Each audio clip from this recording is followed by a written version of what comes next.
the AI? Mhm. Oh. We're losing horribly. Wait. Yeah. Decoy. I just slay it.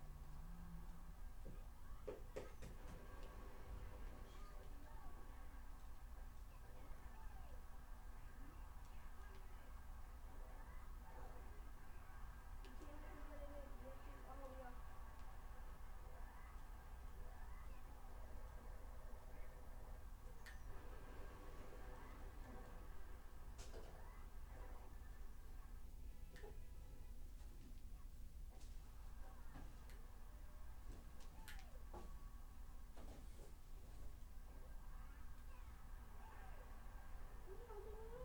No. Oh. Now our goalie's broken and he can't do anything.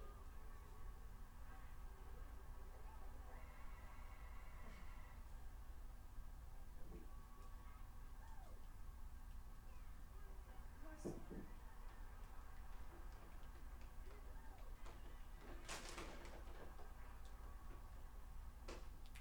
Yep.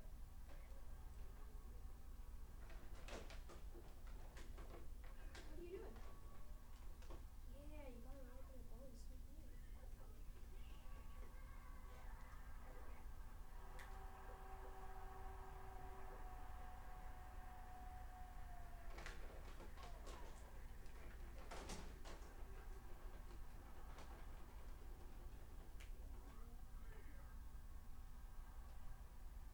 Get it too, get it too. Slam him.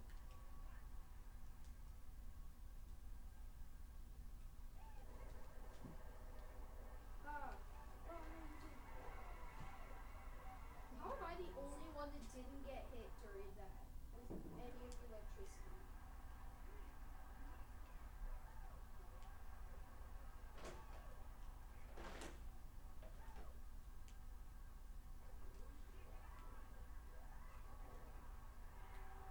Ooh, sick. Good game. Good, good, good.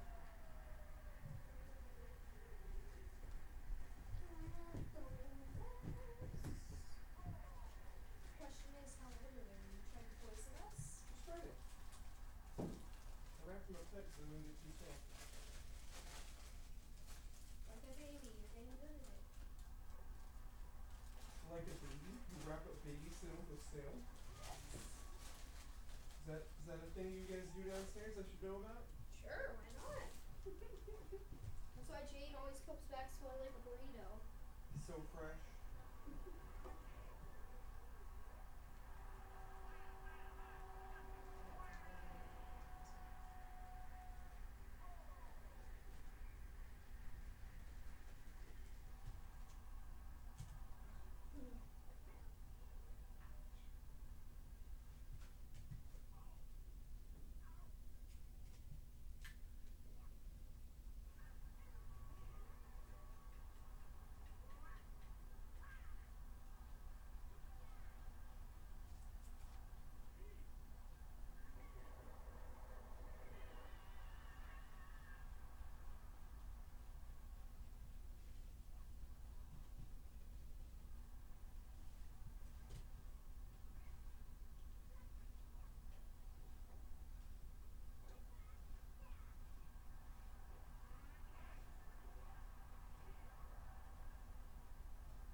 Your player won? I didn't listen. Oh. I don't know if it's like the original Japanese or if they're making fun of like the World Cup announcers. But I feel like none of the announcers speak anything in English at all. Maybe not. They seem like they're just yelling sounds that are similar to World Cup noises. Like, They're not even words. woo! No, I'm gonna play now. You know what it sounds like, right? I don't know what you're talking about. I know. It's just funny if you walked in right as I was saying nonsense words. Nonsensical words. Yeah, I know that. She doesn't play soccer. Big. Mhm. Do you I know can how to do play that soccer? then. No? Oh wait, you played recently. Dude, you're gonna get diamonds. This is a ginormous thing.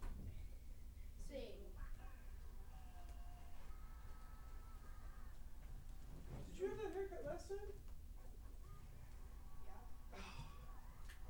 I'm really bad at noticing those sorts of things. I thought it was new.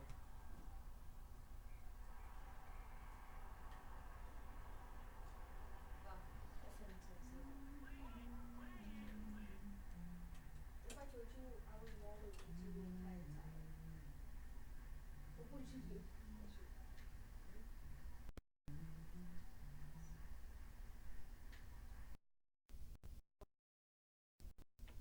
Make this push.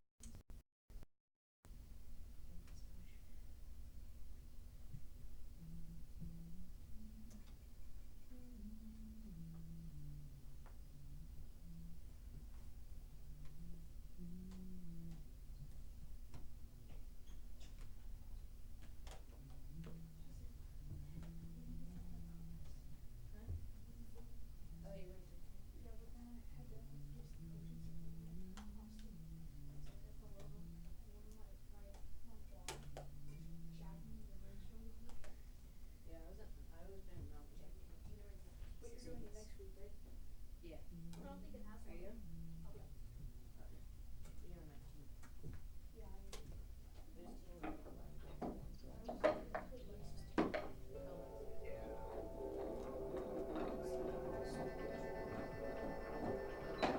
Lexi.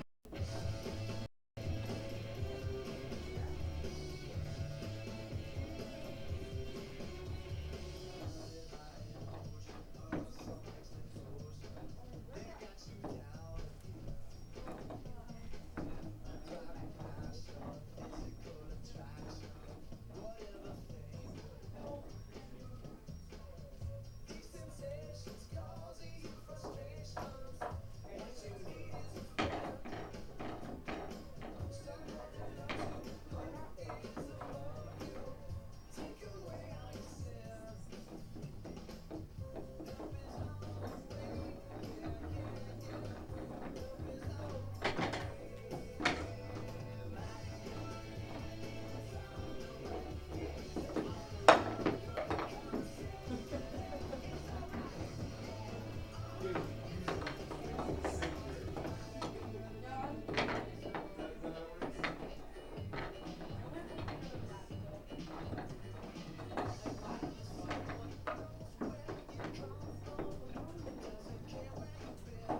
one in the bowl.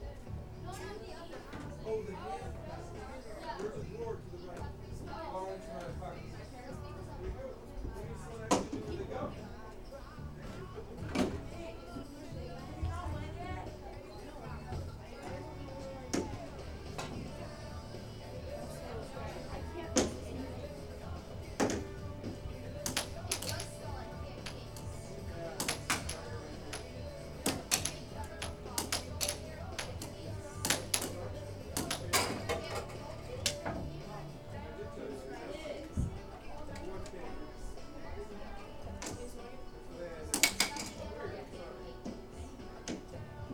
Yeah, it's Alright, bud, fresh on pancakes. What do I look like? And one cinnamon roll. Finally, I made one. Pancakes, cinnamon roll, anybody?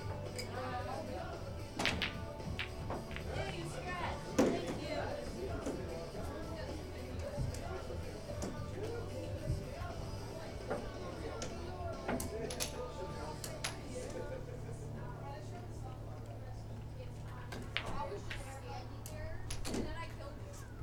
Tim, are you allowed to watch your I don't know why you guys think no, I just because it said it says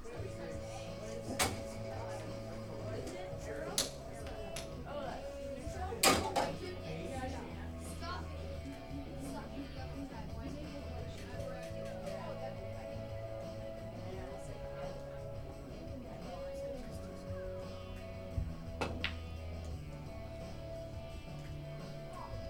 He practices by throwing up tennis balls and just yeah, in that case then Yeah, these are mine.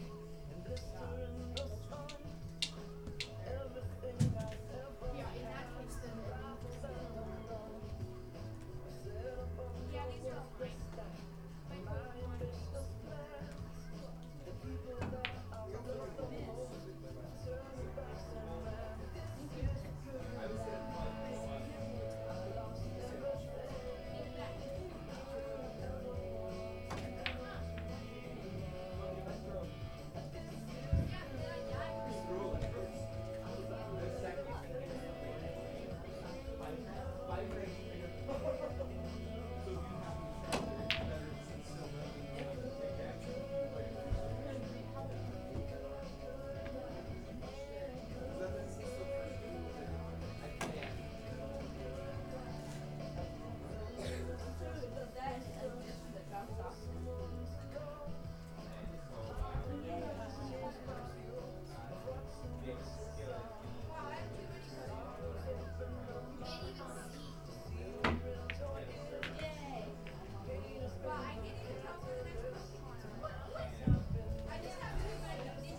it's actually surprisingly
What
It's Well, two but wind like spins. curved. Yeah. Wind spins. There's always wind. Wind is natural. Wind is organic. You can eat it. It's low calorie. Wind is organic. Low calorie diet. Boy! Whoever wins this round gets a free crush. Actually, that's the next round. Only if you win it in the next 2 minutes. Yep, the next 2 minutes. So you're not Hey, that really works. I should offer bounties more often. I really want this game to end with Fox doing the side B off the edge. Wouldn't that be the best I ending? want Christian. Falcos will spike people and hit their head. So I've seen it. It's called a meteor spike. So if they're falling down and not like rolling, through the side, they'll die. Because they'll just slow fall. He'll slow fall. Yeah. So pause for a second and then start. If I keep don't fall, I win. Oh! What? Alright, everybody find a seat on the couches.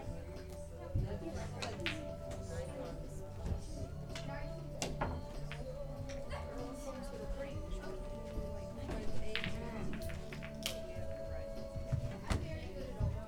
Whoa.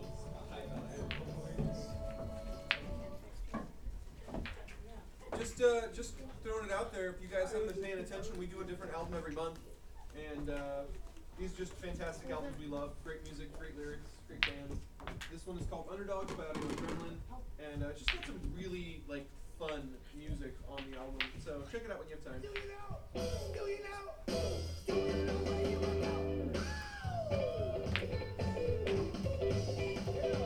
Sounds like almost like a Devil Punch in the beginning, but then it sounds like a mix of Wolver by Valentine. Do you know those bands? I'm laughing. I really like rock I music. love finding out that have a broad music selection. Mine's not broad, I just really like rock. This is a Christian's good.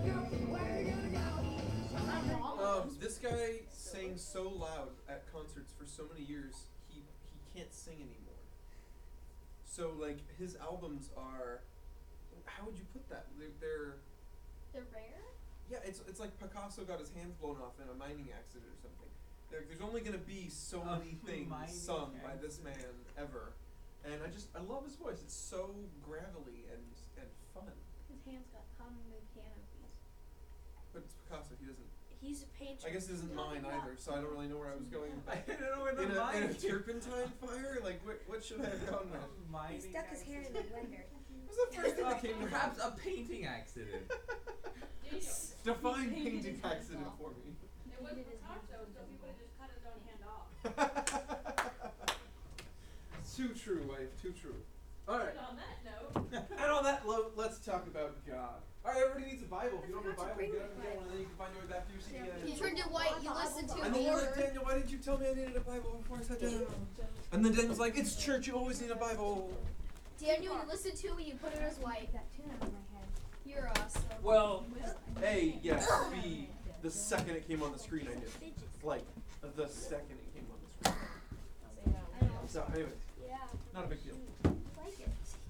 If you were not here last week, we just started a new study. Sorry, I need. We're going through the book of Daniel. Yes, we got 2 texts. The reason, do you not want your diabetes? No, You're saving your diabetes for later. Yeah. Okay, just making sure. The reason we're going through Daniel is because it is the most accessible of all the prophets. Of all the prophetic books, I think it is the easiest to just pick up and read. And so that's where we're getting started. Jonah might be a notable exception, but man, the end of Jonah is kind of a downer. You'd think the guy would learn. I like Daniel because he starts out following God. He stays following God, and he finishes following God. It's a really good, strong story. Guy who has really good, strong morals.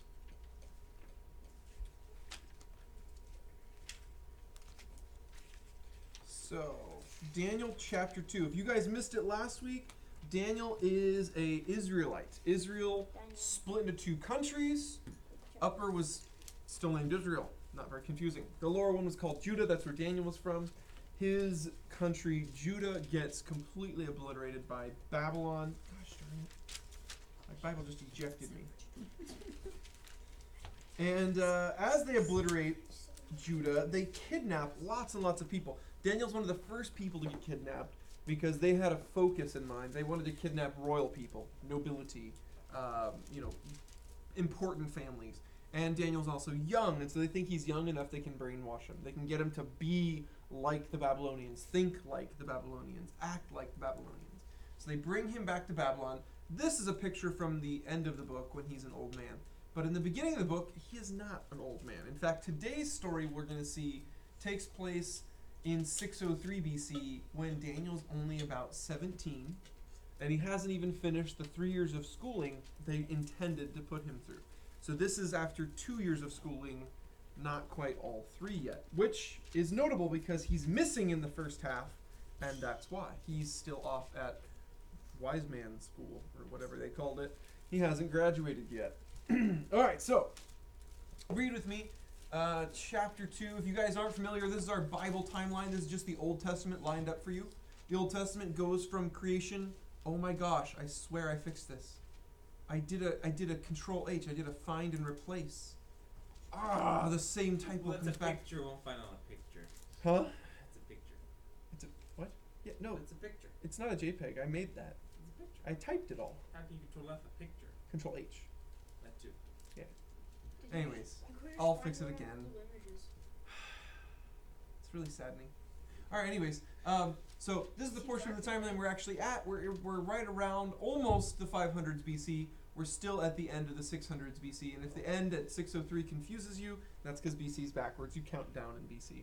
So as soon as it goes 603 and that year's done, then you go to 602, then you go to 601, then you go to 600, then you get to 599. Yeah, very strange. So we're almost into the 500s BC. Not quite. Zoom on in there. We have a little red line. You see the little red dashy line? Yeah. That is where the story takes place. And so you can see in the book of Daniel, this is still way at the beginning. Obviously, chapter 2, that makes sense. So read with me. Daniel chapter 2. We're going to read quite a few verses to kind of set our story up. 1 through 38. One night, during the 2nd year of his reign, Nebuchadnezzar had such disturbing dreams that he couldn't sleep. He called in his magicians, enchanters, sorcerers, astrologers, and he demanded that they tell him what he had dreamed. As they stood before the king, he said, "I had a dream that deeply troubles me, and I must know what it means." Then the astrologers, wow, it's that boring already. It's impressive. I didn't think it was possible. Only 3 verses in. The astrologers answered the king in Aramaic, "Long live the king. Tell us the dream, and we will tell you what it means." But the king said to the astrologers, "I am serious about this. If you don't tell me what my dream was and what it means, you will be torn limb from limb, and your houses will be turned into heaps of rubble. But if you tell me what I dreamed and what the dream means, I will give you many wonderful gifts and honors. Just tell me the dream and what it means." They said again, "Please, your majesty, tell us the dream and we will tell you what it means." The king replied, "I know what you're doing. You're stalling for time because you know how serious I am when I say, if you don't tell me the dream, you are doomed. So you have conspired to tell me lies, hoping I will change my mind. But tell me the dream and then I'll know that you can tell me what it means." All right, now there's the key right there. You might have been thinking up to this point the king is kind of a nut job. Why is he so crazy? Why is he so adamant? Why is he so excited? Why is he demanding they tell him what the dream even was? That seems like a pretty high bar to set for anyone. Can you even conceive? Can you even imagine of what it would take for you to know what someone else's dream was? Just know it. How would you? You got one good guess in ya. One good guess. Even medical science. All the electrodes in the world, all the studies in the world. Do you think that we could actually see someone's dream? That's pretty out there. So why is the king demanding it? It seems impossible. The astrologers, the magicians, they all know it's impossible.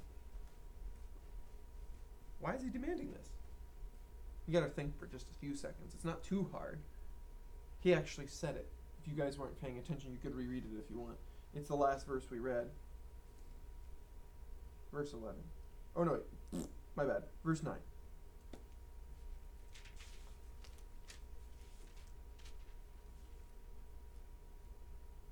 It's not that hard.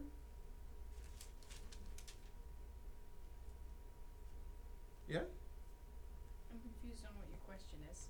Why is the king demanding that they tell him what the dream was? Why doesn't he just tell him? This is called critical thinking. You have to actually get inside the king's head. Because if they tell him what the dream was, they probably know what it means, and they won't just make up what they think it means. You gotta go like a few steps further to be right. You're not wrong yet, but you just like a few steps off from being right. Think about this for a second. Does every single dream mean something? Yeah. Sometimes it means you ate spaghetti and meatballs, and your tummy's upset, and you can't fall into a deep sleep, so your brain just wanders. It dreams. But yeah, some dreams actually mean something. What's the difference though? Why would one dream mean something, be special, tell you about the future, or tell you about something you don't know, versus another dream just be a dream? What's going to split these two dreams apart? What's the difference? Well, guys, think about this. If your dream comes from you, it can't teach you anything you don't know.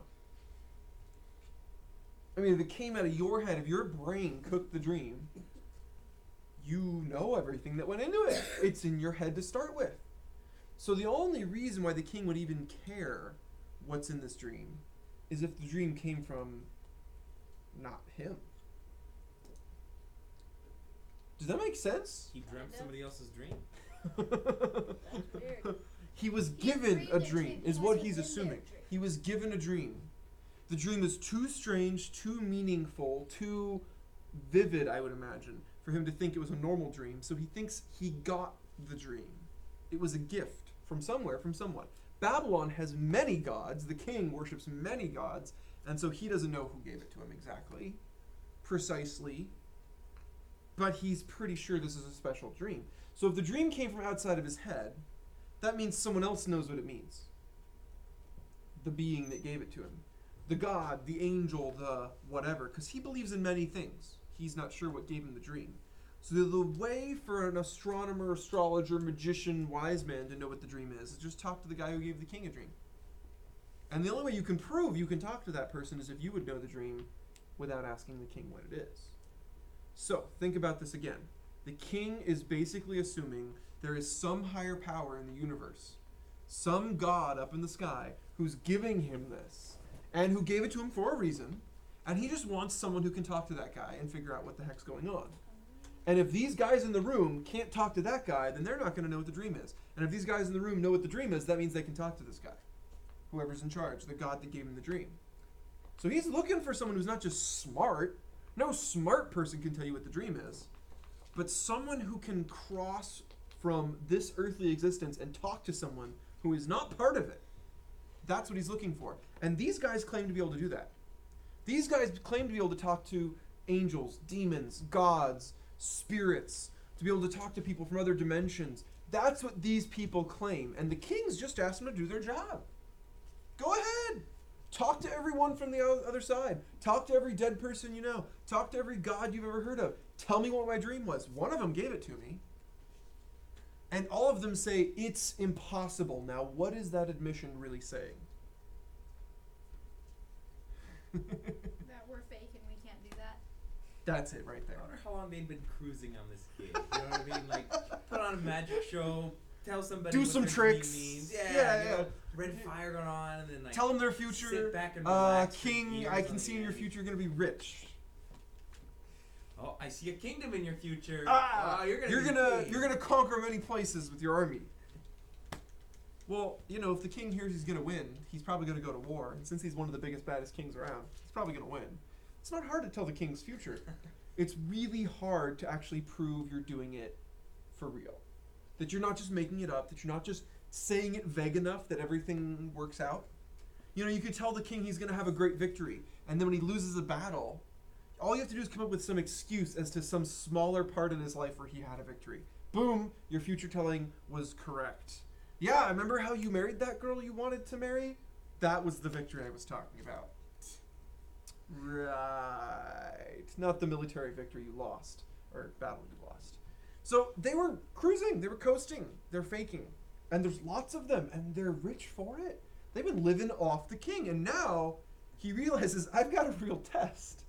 I care about this, but also, this is an opportunity for me to try you guys and see, do any of you have a God you can actually talk to? Do any of you have a spirit you actually get to hang out with? Do any of you have angels or demons you've actually seen?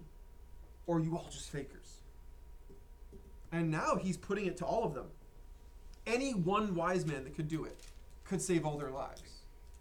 But if every single one of them is a fake, then every single one of them is going to die.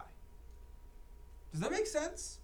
So at this point, any one of them would step up. Any one of them that was real. Any one of them that had an actual God they could go talk to, had an actual angel they actually knew, some sort of spirit guide, some sort of something, they would obviously step up or else they're all going to die. And the way he describes it, they're going to die in a terrible way. They're going to be torn limb from limb. Now that might sound like an exaggeration, but this is a real Babylonian punishment. They literally tie a limb to a horse, and they use 4 horses. And then they whip the horses. You don't live. That's a real punishment. So when he says, you're going to be torn limb from limb, they're not thinking like, yeah, no, he's just kidding. He's like, we've seen it. It happens. We're going to be torn limb from limb. So if they could do this, they would do it. So, verse 10, basically what we already heard. Yes? Okay, that was it. All right, verse 10. The astrologers replied to the king, no one on earth can tell the king his dream. And no king, and so now they're kind of getting, contemptuous here. No king, however great or powerful, has ever asked such a thing of any magician, enchanter, or astrologer. The king's demand is impossible. No one except the gods can tell you your dream. And they don't live here among people. So they're not willing to admit we can't talk to them, but they kind of take a half step. They say, well, the gods aren't here right now. There are stories that, the Greek gods and the Roman gods and some of the Babylonian gods did make trips to Earth. They made visits. They stopped by for a while.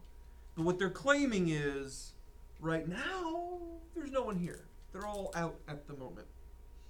Can't be reached. You guys ever call somewhere and they say he's not in? That's kind of the answer they've given. But they're doing it in defense. They think they're going to die. This is the only lie they can fall back on. Yeah, the gods, they would know. But they're not here. Sorry, they don't live among us right now. Verse 12, the king was furious when he heard this, and he ordered that all the wise men of Babylon be executed. So he wasn't kidding. He absolutely meant it. It was just the astrologers that caused this. It was their like group reaction that kids like, well, you're all gonna die now.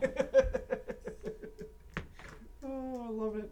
So, verse 13, and because of the king's decree, men were sent to find and kill Daniel and his friends. Now, remember what I said. Daniel was still in training. He was going to go through 3 years of training before he was officially going to become one of the wise men.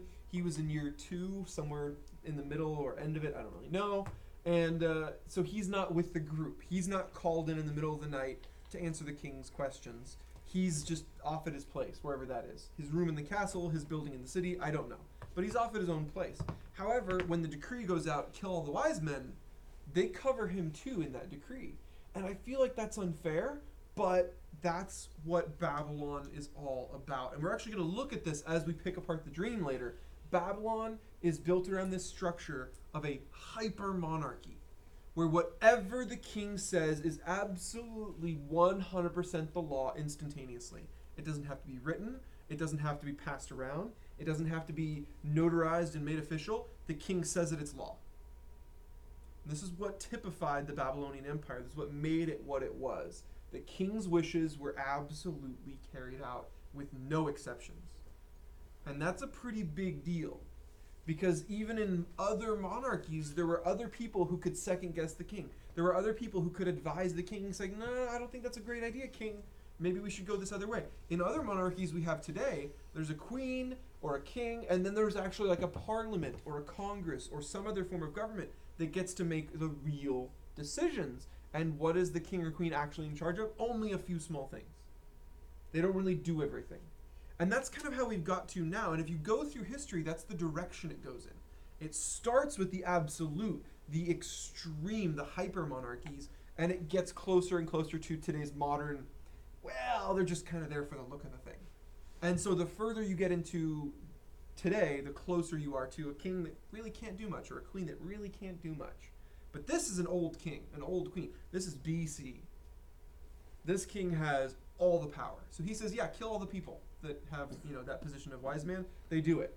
They don't ask, well, king, some of them weren't here tonight. Maybe you shouldn't kill all of them because then you won't have any wise. They don't ask that question. They don't say that little hint. You're not going to have any wise men when all this is over. They just do what the king says. Why? Because if you don't do what the king says, he kills you. So you do what the king says.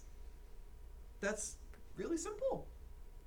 All right, verse 14. When Arioch, the commander of the king's guard, came to kill them, Daniel handled the situation with wisdom and discretion. He asked Arioch, why has the king issued such a harsh decree? I feel like that's not the wisdom part. I feel like any one of us would have said that. Some guy knocks on the door. Hello, yes, I just got an order from President Trump. You are sentenced to death. Oh, okay. Just put your hands out, cuff me. All right, let's go. That's not what you do. You'd say why? It'd be the first word out of your mouth. Didn't say that he came to arrest. He just came to kill them. Oh yeah, And not Daniel's arrest. Like, oh, kill. What? Can I talk to the king real quick? He's like, yeah, go ahead. I'll finish this room off and move on. Just go talk to him. Basically, there's something special about Daniel. Because if Daniel can get this request to work, that's weird. Remember, disobeying the king gets you killed. So if someone says to Arioch, the guy who's going around killing all the wise men, hey, could you not kill me? He would say no. That's just straightforward logic. No, I'm not going to not kill you. I'm going to kill you. And that's not what happens. Daniel says, hey, why is this happening? So Arioch told him all that had happened. Verse 16, Daniel went at once to see the king, and no one stopped him apparently, and requested more time to tell the king what the dream meant. So again, we're seeing Daniel is getting away with stuff that doesn't make a lot of sense. A, he doesn't die when they come to kill him because he says, I want to go see the king. B, he gets to go see the king. C, the king gives him what he wants. He says, can I have more time? The king's like, yeah. This shows Daniel in the 2 years, that's it, 2 years, he's been in training, not even a full-fledged wise man, he's already building a reputation. He's already building a reputation. If you didn't catch that last week, go back and read chapter 1, we already saw that. He has a reputation built around him. The longer he's in the king's presence, the longer he has this job, the bigger his reputation gets. He's crazy smart. He's super honest, and he's completely devoted to his God. These things are widely known about him. It's not a secret. Everyone knows this. And so when he says stuff, people listen because he's smart. When he tells them something they don't know or they wouldn't otherwise believe, they trust him because he's honest. And they know what kind of life he's going to live. He's going to live a life that honors his God. End of story. No exceptions.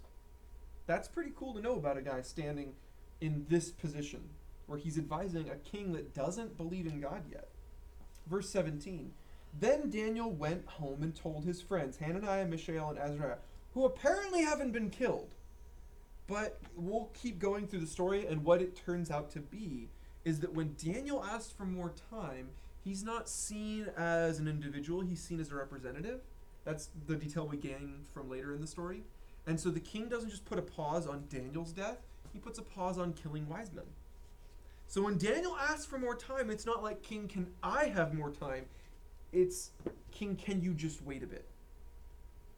And the king even says yes to that. That's a pretty amazing thing. Especially when the king's used to getting his way and getting it immediately. Verse 18. So this is Daniel urging his friends. He urged them to ask the God of heaven to show them his mercy by telling them the secret. That's the king's dream. That's the secret. So they would not be executed along with the other wise men of Babylon. So this is a little bit of selfishness right here. And you don't really see it all throughout the book of Daniel. But notice the wording there. They wanted this so they themselves wouldn't die, even though all the other wise men were going to die. That's kind of how they were looking at the situation. Well, since the king is going to kill everyone, maybe we can live. It works out pretty interesting, but I just note that it doesn't come up very often that they are selfish, and right here, just that smidge of, I only want to save my life. Verse 19, that night the secret was revealed to Daniel in a vision. Then Daniel praised the God of heaven. He said, and this is kind of a poem, kind of a song, as you can see it's broken up into lines. Remember, it was written in Hebrew or Aramaic, though, so it's not going to have like an English rhyming structure, because it's written in another language, and rhymes don't translate. I'm sorry, they just don't. So back to 20, he said, praise the name of God forever and ever, for he has all wisdom and power. He controls the course of world events. He removes kings and sets up other kings. He gives wisdom to the wise and knowledge to the scholars. He reveals deep and mysterious things and knows what lies hidden in darkness, though he is surrounded by light. I thank and praise you, God of my ancestors, for you have given me wisdom and strength. You have told me what we asked of you and revealed to us what the king demanded. So he sings this song, or he writes this poem, I don't know which it is, and he's just praising God. And notice in the song, he mentions a few details. They're actually going to come up later in the dream. He's not just praising God generically for God's amazing power. He's actually praising God for the things that were revealed in the dream. And one of those things, that whole setting up kings, the changing of power, the course of world events, that's actually what the dream is about. And so that's why he's praising God in this particular way. He's saying, God, you didn't just reveal what the future holds. I know from what the dream told me that you're controlling what the future holds. And that's why he praises God in this way. That's really cool. God doesn't just know the future, he's shaping the future. He's pushing the future in the direction it needs to go.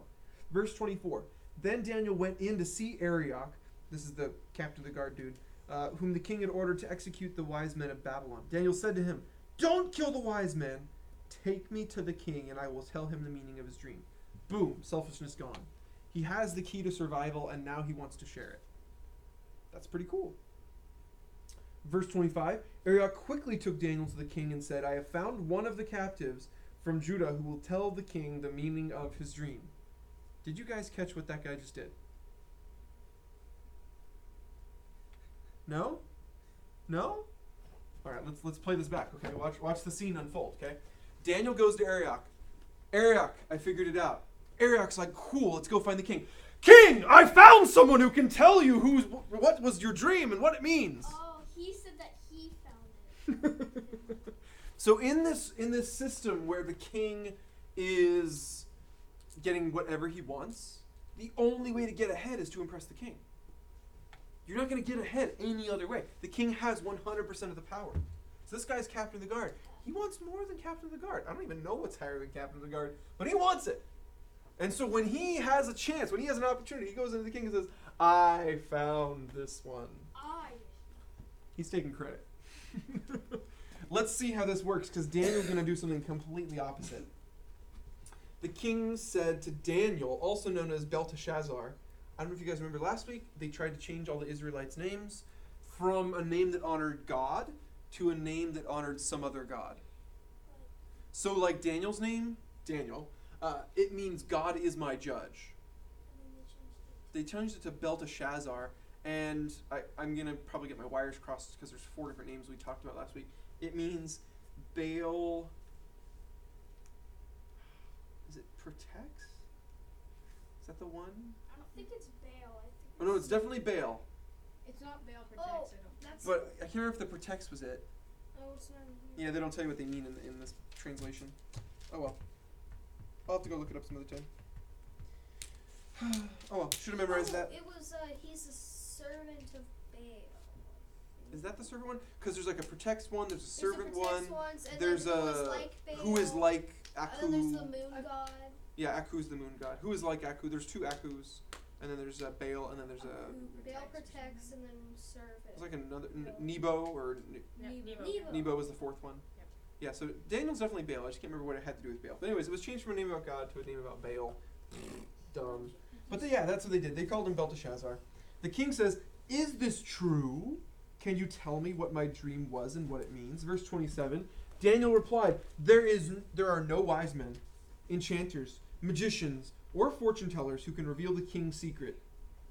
It's a good thing Daniel was long-winded enough to keep talking, because if he stopped right there, I think he would have lost his head on the spot. "Draw your sword, take this man's head."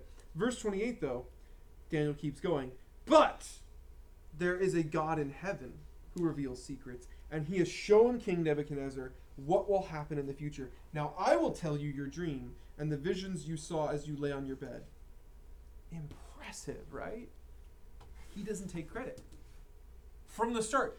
He doesn't even wait till the end of the speech. He doesn't even wait till he's done revealing the dream. First thing out of Daniel's mouth, "I'm not the one doing this. It's not me. No human can pull this off. God, he's doing it." Now you gotta know, in English, we keep calling God G-O-D, and we just capitalize the G. That's like a American standard, is the God of the Bible, the way to tell who you're talking about. But back then, different gods, different religions were so plentiful, so numerous, every god had a proper name. Had a name that was specific, was unique to that particular god. Otherwise, you walk in a room and say, "Oh yeah, I worship God," and everyone in the room, no matter what religion they were in, they'd go like, "Yeah, me too." You can't just use the word God that means a divine being. You had to use a name for your God. So when Daniel does this, he's not just saying like, "Yeah, there's some God up in the sky." He's saying specifically, "My God, the one I came here with. The one that is with me wherever I go, whether I'm in my home country of Judah or I'm here in Babylon. That God in heaven is the one who reveals secrets and who will tell you what the king's dream is." Or tell you what your dream was. So Daniel, when he says this, he's not just making a fluffy, generic statement. He's making a very powerful statement because he's standing in the king's presence, the king of a nation that has many, many gods, the king of a nation that does not worship Daniel's God.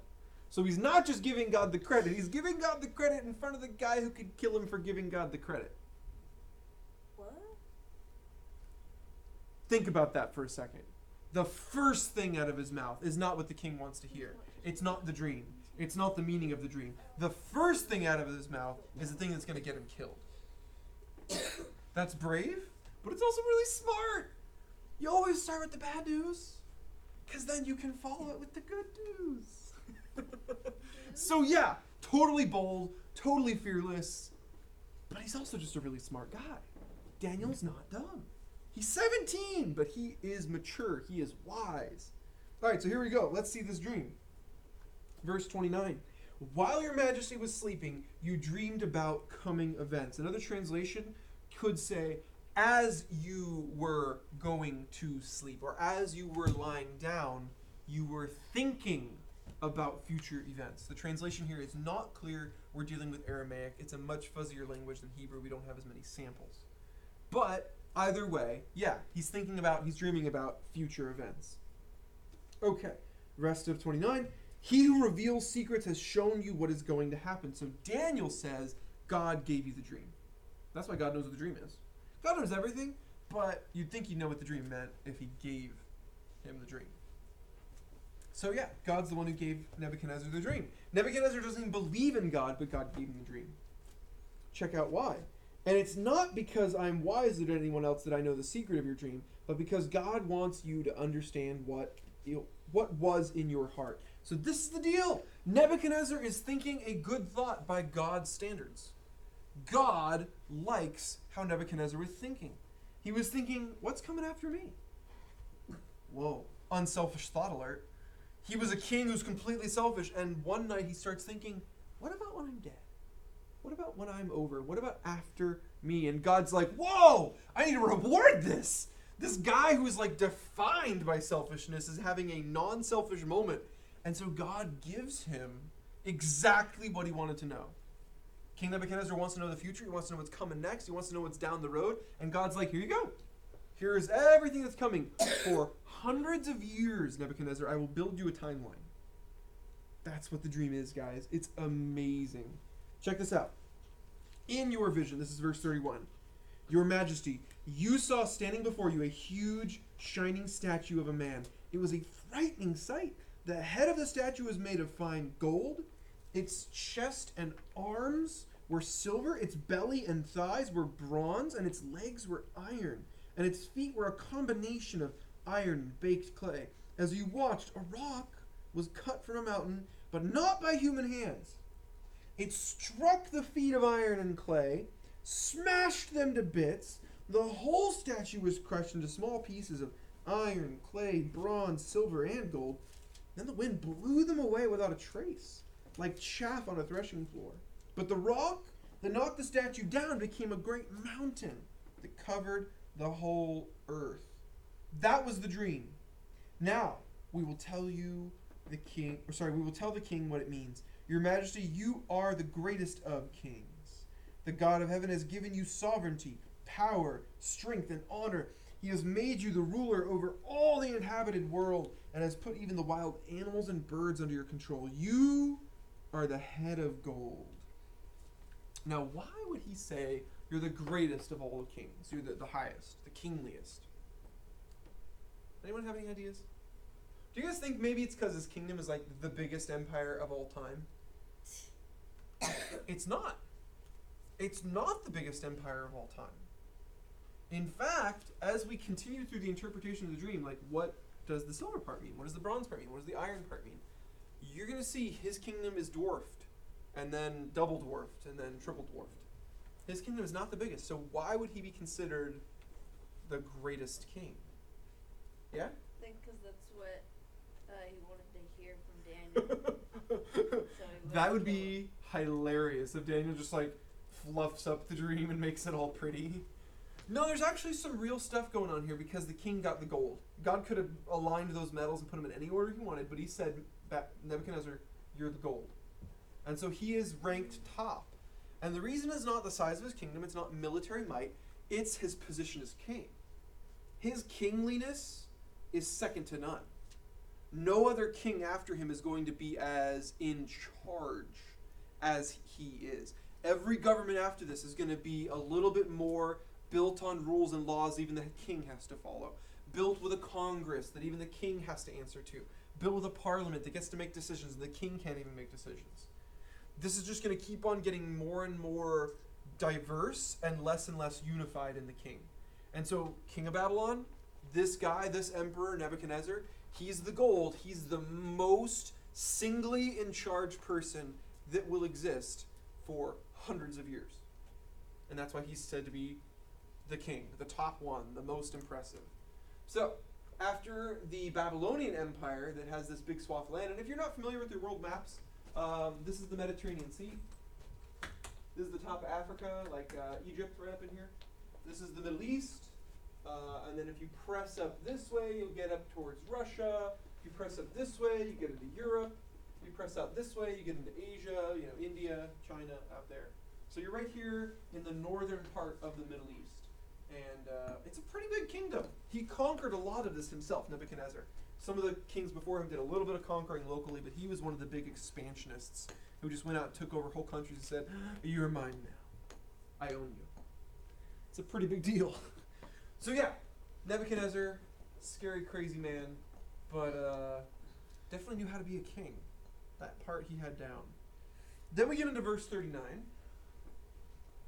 Is it just 39? Yeah, just verse 39. It says, but after your kingdom comes to an end, another kingdom inferior to yours will rise to take your place. After that kingdom has fallen, yet a third kingdom, represented by bronze, will rise to rule the world. And so we move on to the Silver Kingdom.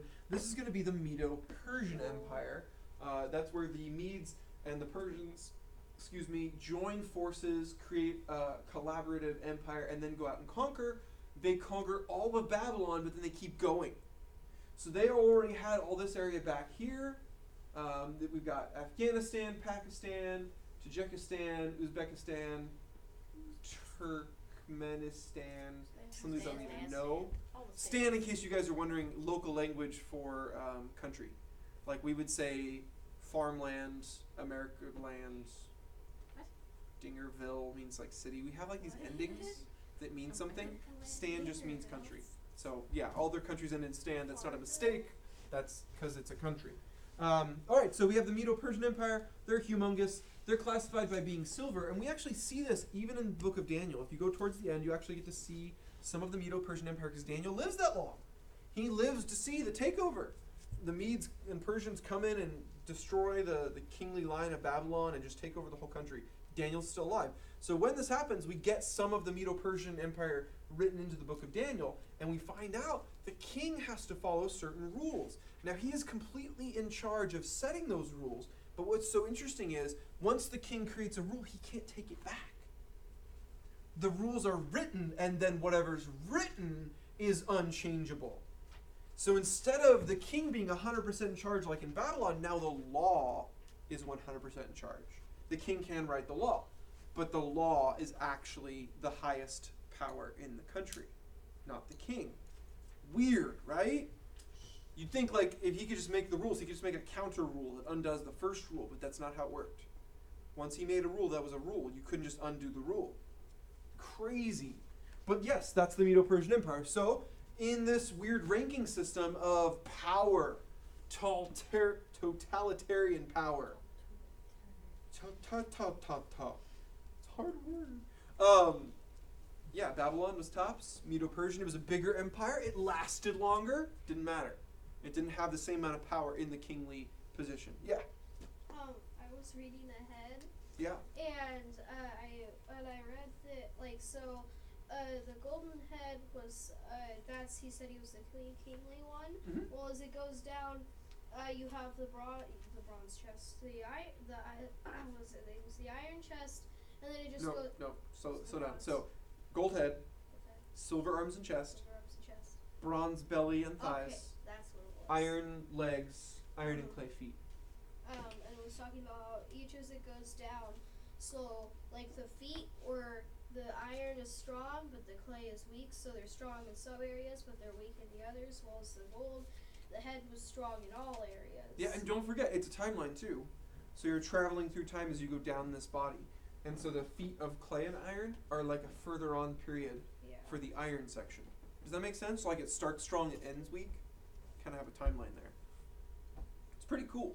So my question in reading chapter 2 is, because a lot of people are like, oh yeah, silver, that's totally the Medo-Persian Empire. How do we know that? Daniel doesn't name the Medo-Persian Empire here. He doesn't even name who the bronze are. Do you guys notice that? It just says, after your kingdom is fallen, the third kingdom represented by bronze will rule the world. Blah. So like, you know the order of kingdoms, you know the metals that classify them, but it's not like the Medo-Persians invented silver. It's not like, you know, the empire that comes after them invented bronze. So how do we know who these kingdoms are? How do we know? Are we just going to let the Bible have a vague prophecy and then we'll fulfill it by assigning the kingdoms to it later? Nah, Daniel's cooler than that. All right, so skip with me. Skip. Turn pages. Go all the way to Daniel chapter 8. We're going to read 20 through 22 of Daniel 8. What happens is, as time goes on, Daniel gets more and more visions. And this time, it's not a vision where it was someone else's first and he gets it secondhand. This time, it's an angel who actually sits there and explains Daniel's own vision. So Daniel has the vision, and then Daniel's like, what the heck did I just see? And then an angel comes and says, okay, Daniel, let me explain it to you. This is what your dream means. This is what your vision means. So 20 through 22. The two-horned ram, you're like, what, Daniel? I thought we were talking about metal. What's going on? So, we'll get to it. But Daniel's vision is not the same as the king's. The king had a statue with metals. Daniel had creatures. So instead of a gold thing, a silver thing, a bronze thing, an iron thing, Daniel gets creature 1, creature 2, creature 3, creature 4. It's weird, I know, but God's giving different details to Daniel than he gave to the king. The king was all concerned about rulers and power and in-chargeness, so that's what the king's vision's about. Daniel's vision is different because Daniel's not concerned about how in charge someone is. That's not his concern. But, anyways, keep reading. Verse 20 again. The two-horned ram represents the kings of Media and Persia. 21. The shaggy male goat represents the king of Greece. And the large horn between his eyes represents the first king of the Greek Empire. Boom. Their name. So it's a unigoat? It's a unigoat. That's exactly what I was just thinking. I got a picture for you in a second, okay? Yay. Of a Oh, good, unigoat? right? Okay, so now we've got our names. We move on to the Bronze. It's named as the Greek Empire. Modern historians are now calling it the Greco-Macedonian Empire because Macedonia is actually a different place from Greece. They're just right next door to each other. Dang. And Alexander the Great was Macedonian. He wasn't pure Greek, which is kind of That overlooked makes because everyone just like sense. lumps the two together because they're so close. Anyway, it's not the point. So yeah, Alexander's empire, it stretches even further than the Medo-Persian Empire. Obviously, the Medo-Persians got up to Greece, but they never conquered Greece. That's actually where they started to fail. They kind of woke a sleeping giant as they tried again and again to conquer the Macedonians and the Grecians. And then Alexander the Great's like, you know what? To heck with this. Let's just kill them all. We can win this, guys. Let's go. And he just goes. And he doesn't stop. I mean, the guy just goes clear over to the Himalayas. That is amazing. He goes further than their kingdom. So after he's done beating the Medo-Persians, he goes past the Medo-Persians and then beats more than the Medo-Persians. So he extends the empire even further. So his empire is even bigger. It lasts even longer. Not him personally, but the empire he creates lasts even longer than the Medo-Persian Empire. But, again, he had less control than those who came before him. He was the head general. He had many other generals. And as they go into battle, if he gives them a command, they're all going to split up and have to fight their part of the battle. And they can just do what they want once they're apart from him. And they can just claim, well, the situation changed. You know, you said to do this, but that was because they were going to do this, and then they did this other thing, so I chose to do something you didn't tell me to do. And so he's just the head of many heads. He's not truly a 100% in charge. And we find out in chapter 8, God even predicts the way the Greco-Roman Empire falls. He predicts that when it falls, there's no successor, and that it breaks apart and is given to 4 head generals, and each general takes a quarter of the kingdom. God predicts that over 200 years before it happens. That's really cool, because the book of Daniel is time-locked. It's really complex. I can explain it to you later if you want, but for a long time, people thought Daniel was too precise to be real. I kid you not. Scholars who don't believe in God, people who study history and don't believe in God, looked at the book of Daniel and said, this is too perfect in its prophecies, therefore it has to be a fake written after the Greek Empire fell. Otherwise, it could not perfectly predict, as it does, the way the Greek Empire rises and falls. It couldn't name these empires before they existed. But it does. Now, they thought, of course, it must be written after the Greek Empire fell. How could it be so precise? But then it turns out Daniel includes a detail that was lost to history. And it wasn't until we did modern day archaeology that we found this detail. And so there was this one detail that everyone always said Daniel was wrong about, because even the Medo-Persians didn't know about it. Even the Grecians didn't know about it. You would have had to be in the throne room of Babylon to know this detail, or dig up the throne room of Babylon hundreds and hundreds and hundreds and hundreds of years later. Those are the only 2 ways you could know the detail. And Daniel knew the detail. So Daniel had to be written in the throne room of Babylon, period, end of story. The only argument you could make is that maybe Daniel didn't write it, but then who did? Who else was getting prophecy from God that was accurate 200 years in advance? Who else was giving all this wise advice to the king? Who else was doing all this besides Daniel? We have no record of anyone else who could have pulled this off. No one. Daniel's the most likely candidate, and he's time-locked. He had to have written this before Babylon fell. So, pretty cool stuff. All right. After the Greco-Macedonian Empire, then we get to the 4th empire. That's back in chapter 2. If you're still in chapter 8, flip on back. Find chapter 2 again. I know. I'm sorry. Well, we're reading chapter 2 today, not chapter 8. That was just a blurb, a smidge. Back to chapter 2. We're going to read verses 40 through 43. It says, following that kingdom, so following the 3rd kingdom, there will be a 4th one, as strong as iron. The kingdom will smash and crush all previous empires, just as iron smashes and crushes everything it strikes. The feet and toes you saw were a combination of iron and baked clay, showing that this kingdom will be divided. Like iron mixed with clay, it will have some of the strength of iron, but while some parts of it will be as strong as iron, other parts will be as weak as clay. This mixture of iron and clay also shows that these kingdoms will try to strengthen themselves by forming alliances with each other through intermarriage.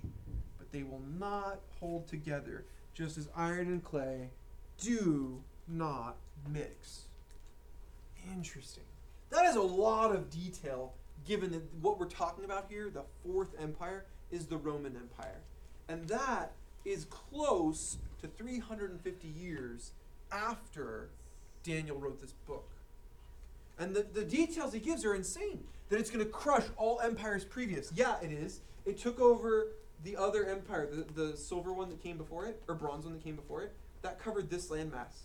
Do you guys see that landmass, this part right here that was the bronze, that's not even a third of the empire? That is a seriously big, strong empire. And yet it's iron. It's the plainest metal. It's the ugliest metal. It's the least royal. Why? Because throughout Rome's history, they have emperor after emperor after emperor, but not all the emperors were actually in charge. Not all the emperors actually made all the decisions. Not all the emperors were completely 100% in power. A lot of the Roman Empire was typified by the fact that it had a Senate. And the Senate really had to make sure all the changes were actually wanted and make sure the laws were what everybody needed and make sure the emperor wasn't crazy and shouldn't just be killed by stabbing him in the back. Those were the kinds of things that happened in the Roman Empire. And towards the end, it wasn't conquering, it was diplomacy, and there wasn't fear, so they couldn't keep control. And so everything just started to splinter apart at the end like something that isn't even made out of one material. That's what happened at the end of the Roman Empire. It didn't just all fall in a day. It wasn't like their army was all defeated at one point in one place. It wasn't like the emperor was assassinated and there was never any more emperors anymore because they couldn't have one. It was that the emperor just fractured and split apart into pieces. And that's exactly what we see being prophesied over 350 years in advance. So check out this statue. It's an impressive statue. If you're sitting over there, you don't even know what I'm talking about. There is no statue. Daniel, what are you on about? There's no statue. But what about the You have to plate? kind of look over from Peter, this no, we perspective, didn't and then you can see label the it. statue. So yeah, you've got the gold at the top. Yeah, there's a statue. What are you talking about? What? There's a statue. It's right behind that column. You just can't see it because you're way off on that side. I swear there's a statue. They think I'm lying. They think I'm on. They just don't think that I'm telling the truth. It's right there. From here, can't see it. It's gone. Oh. Yep, statue. All right, so gold up top. Babylonian Empire, 636, 539. Medo-Persian Empire, 539, 330. Greco-Roman. I have terrible time with numbers. Can you even tell which empire is the longest running empire? It's too much math, right? It's just stupid. So I like graphics. I do Yes. graphics. So we'll zoom out from Daniel. Here's Daniel's timeline. Okay, this is how long Daniel lived inside the lit up box right here. Mostly the 500s BC, ripe old age of the 80s of some kind. And here is all the empires being prophesied. So he's in the Babylonian that's at the beginning of the dream, the gold head. He lives just in the beginning of the Medo-Persian, okay? But then he is long dead by the time the Greco-Macedonian Empire comes in, and he's really long dead by the time the Roman Empire comes in. And then this, by the way, this is the New Testament. That's the New Testament way out there. And so this is the split between the Old and New Testament. And so in Daniel, God's giving the prophecy of, here's all the stuff that's going to happen in the world while you guys aren't talking to me anymore. That's the prophecy that God reveals. He doesn't just give it to the king, as we saw in Daniel chapter 8. He gives it to Daniel too. It's pretty cool. All right, read the end of the story with me. 44 through 45. It says, during the reigns of those kings, the God of heaven will set up a kingdom that will never be destroyed or conquered. It will crush all these kingdoms into nothingness, and it will stand forever. That is the meaning of the rock cut from the mountain, though not by human hands, that crushed to pieces the statue of iron, bronze, clay, silver, and gold. The great God was showing the king what will happen in the future. The dream is true, and its meaning is certain. So what is he saying with this rock, this kingdom that never ends? Does anyone know what came after the Roman Empire? Which empire was it? Ours? There's no real world empires after the Roman Empire. I mean, the Brits tried to have an empire. It didn't really work out. But there wasn't an empire like these ones, where you just go around smashing everyone with your army, you take everything, it's all yours now. No more of these long hundreds of year periods where every country is under one ruler. We don't have any more of that. So the kingdom we're talking about has got to look different because it just doesn't match. All the other kingdoms were part of a statue. This kingdom is not part of the statue. All the other kingdoms were made from a precious metal, something prized by humans. This kingdom is just some rock off a mountain. It doesn't look pretty. It's not special looking. It's also not part of the statue. It obliterates the statue. What is the statue? Mankind's kind of kingdom. So this is just getting rid of the whole idea of how mankind's kingdoms work. Yeah. The Lord's kingdom. It's the Lord's kingdom. Heck yeah, it is. Check this out, guys. When God looks at these kingdoms, he doesn't see a statue. That's Nebuchadnezzar. He sees a statue. When God looks at those kingdoms of man, this is what he sees. Feral, savage beasts. That's what he sees. They're going around just conquering everything. Take, smash, smash, smash. So when God shows Daniel the kingdoms from God's own perspective, that's the dream Daniel has. Chapter 8, he sees animals with blood in their mouths, with horns on their head, with sharp claws. That's the Babylonian Empire. That's the Medo-Persian I Empire. like the top. That's the Greco-Roman or Macedonian Empire. That's the Roman Empire. They're just gross. That's not what Nebuchadnezzar saw. Nebuchadnezzar thinks these worldly man-made kingdoms are cool. They're awesome. They're this neat-made statue with all these fancy carvings on it. So check out the end here. The real truth is it's God's kingdom. Christianity is it now, but when Christ returns, it's going to be the everything kingdom. And I don't just mean like every religion. That's not my point. I mean it's going to take over. It's going to do what all those humankind kingdoms could never really fully accomplish. Fix the planet, change the world, and take over everything. God's going to be spreading Christianity in every way he possibly can when Christ returns. But eventually there'll come a day after the millennium where it's all wiped clean and there's nothing left but the kingdom. That's the only thing left. All right, verse 46, end of the book. End of the chapter. Then King Nebuchadnezzar threw himself down before Daniel and worshipped him. And he commanded his people to offer sacrifices and burn sweet incense before him. The king said to Daniel, "Truly, your God is the greatest of gods, the Lord over kings, a revealer of mysteries, for you have been able to reveal this secret." Then the king appointed Daniel to a high position and gave him many valuable gifts. He made Daniel ruler over the whole province of Babylon, as well as chief over all his wise men. At Daniel's request, the king appointed Shadrach, Meshach, and Abednego to be in charge of all the affairs of the province of Babylon, while Daniel remained in the king's court. Wow. So I think you got the dream right. The king never actually said so. Well, he said he revealed it, but yeah. We think. He gets to the end of his speech, he tells him what all of it means, and the king just hits the floor. You guys ever done something so impressive that someone is floored? This is where that comes from.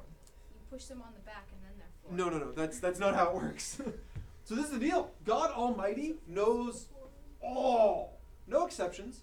And even when something seems impossible, if it's God's will, then we know it can be done by his power. If God leads you to something and he puts something on your heart and you know it's what God wants, you have to also know it's possible. Peter's walking in the temple, just a brand new baby Christian, and he sees this guy who can't walk.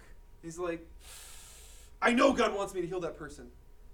But our thoughts go, but it's impossible. Can't do it. That's impossible. You can't just make a guy be able to walk who can't walk. That's too much.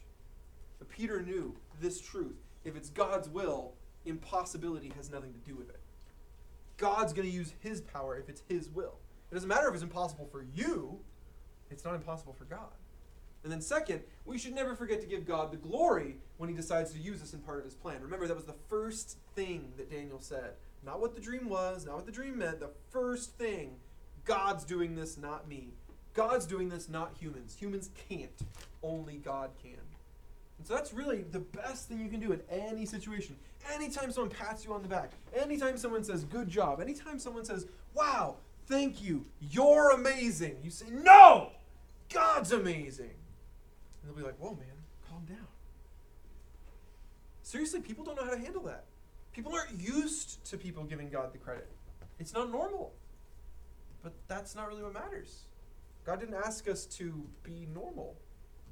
He wants us to stand out like Daniel. Remember, all the wise men were normal.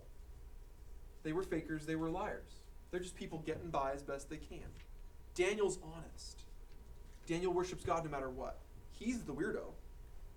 That's what God wants us to be like. To stick out like a sore thumb because we actually follow him with everything we have. All right, let's pray. Lord, thank you for the book of Daniel. Thank you for this awesome example. We just ask, Lord, that you would be moving us in that direction, that you'd be growing us in these ways, that you'd make us smart like Daniel is smart, honest like Daniel is honest, and that you would make us be completely devoted to you, Lord. Help us. Draw us close to you. Grow us in that way. We don't ever want to fall short in front of someone we could be sharing your love with, we could be sharing your gospel with. We don't want to choke on those words where we try to give you glory and instead we say nothing. Lord, help us to be just like Daniel in all those ways. We ask that in your Son's precious name. Amen. Love you guys. Time to get on out of here. We ran a bit late. I apologize. Just a bit. Just a smidge. What? Only 2 phones. 50-50 chance. Winner with the pug. No, what kind of dog is that? French Bulldog case. Do you guys have a French Bulldog? No, you just like French Bulldogs? Alright, Olivia, you can have one free $1 item from the snack bar. Mm-hmm. I guess It was a 50-50. There was only 2 see you phones. tomorrow, Daniel. Oh man, can you imagine that phone call? If you just were like at home chilling. Hey Andrew, where are you? It's like, oh, I'm at Caleb's house. We were gonna hang out today. I love that he didn't remember. That's fantastic.